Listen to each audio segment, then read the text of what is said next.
It is early morning, April 19th, 1775. In the chilled spring air, militiamen gather on a hill overlooking the road into Concord.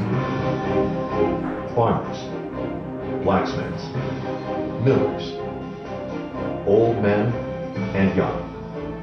They are armed and ready to defend their homes and liberty. A cry in the middle of the night has awoken them with the message they dreaded to hear. The king's soldiers are coming.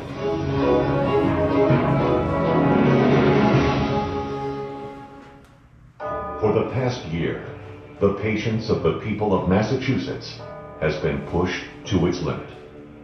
Parliament has taken away our rights, and the king seems not to hear us. They have had the audacity to shut down Boston Harbor and put many good, honest men out of work. They have filled our courts with corrupt, crown-appointed justices. And they have insulted us by limiting our right to hold town meetings. How can a government not be answerable to its people? Are we not British subjects too?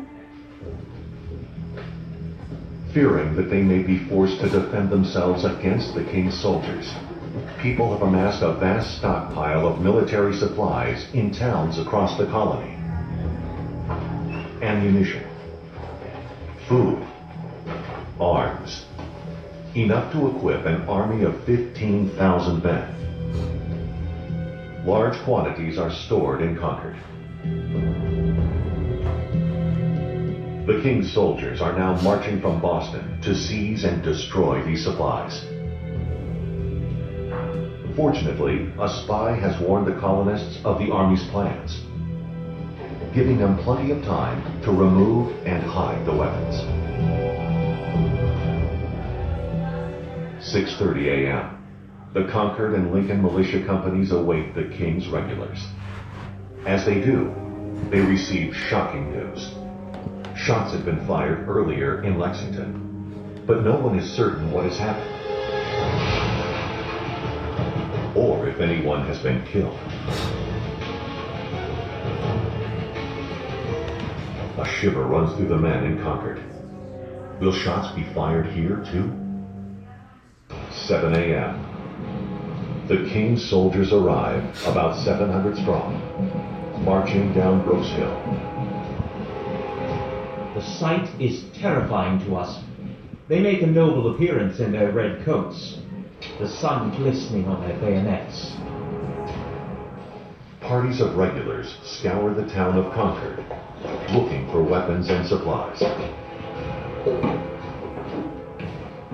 This is my calling out. What right have you to be here? Order to search this house for us. They find precious little. Meanwhile, other regulars are ordered to search Barrett's farm just outside of town. On the way, they pass over North Bridge. Some soldiers are left to defend it. By this time, the militiamen have taken a position on higher ground, overlooking the bridge.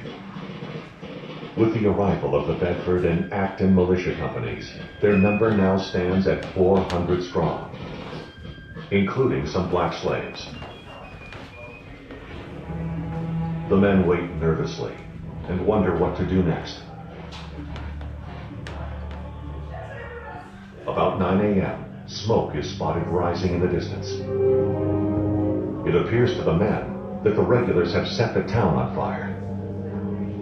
And a cry goes out. Will you let them burn the town down? Indecision turns to resolve. Colonel James Barrett gives the order to march upon the bridge, but not to fire first. Company officers pass the word. Company, right man, whoa!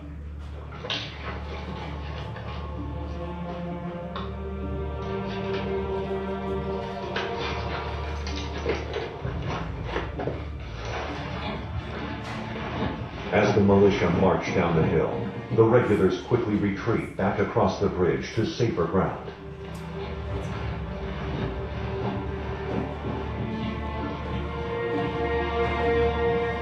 The opposing forces draw closer. The faces of the men betray their fear and anger. For many, on both sides, it will be their first taste of battle. Major Luttridge issues the fateful command. At least a dozen regulars fall. 2 are killed instantly, and a 3rd will die later. Then, to the utter astonishment of the militia, the world's most powerful army panics and runs. That afternoon, militiamen continue to stream in from across the countryside, outnumbering the British force. As the King's soldiers attempt an orderly march back to Boston, these men lay waiting.